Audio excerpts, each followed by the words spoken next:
Dave wants that. In Chicago, the pick is in for Baltimore at the 10 hole. The 10 spot.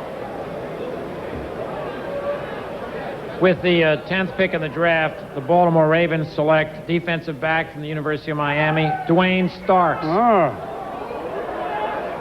Well, they lose Antonio Langham to free agency at the corner to San Francisco. This certainly adds up, Mel. Well, it does. I think when you look at a need area, this is a guy here that will be plugged right into a starting position opposite probably Rod Woodson. See the ability there against Florida State in a big game. That's against Peter Work, the outstanding receiver at Florida State. Here against Thad Busby again, makes the play in coverage. You see the closing speed there, the ability to make up ground in a hurry. Now you watch him down in the red zone area on a route that's very difficult to defend for a 5'10", 170-pound corner, not for Duane Starks. Here you see the athleticism and speed as a punt returner for Duane Starks. So as I said, Chris, only 5'10", 175 pounds, but he's a 4.30 recovery speed corner. He also has great athletic ability, and he's experienced the last 2 years in that man coverage. The only thing about Duane Starks, even at Miami, despite that great ability, he did play a little soft in terms of man coverage at times, gave mediocre receivers a little bit too much cushion. With Baltimore Ravens, they have the pass rush with Boulware and that great group of linebackers and that defensive line that played well last year towards the end.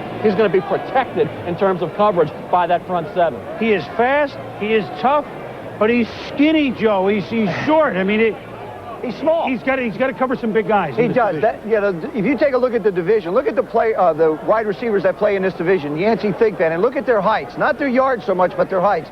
Jimmy Smith, McCardell, Michael Jackson, Darnay Scott, Carl Pickens. And you've got some big receivers that he's going to match up against. I personally think that to find somebody with quickness and the ability to cover one-on-one overrides the fact of him being 6 feet or 6'1". I think this is a good pick for Baltimore here.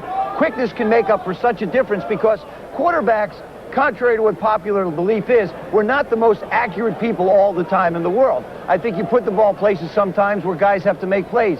If you've got a defensive back that's quick enough to be able to be around it, he can be a playmaker for him, and I think Starks can. Now we move to the Philadelphia Eagles.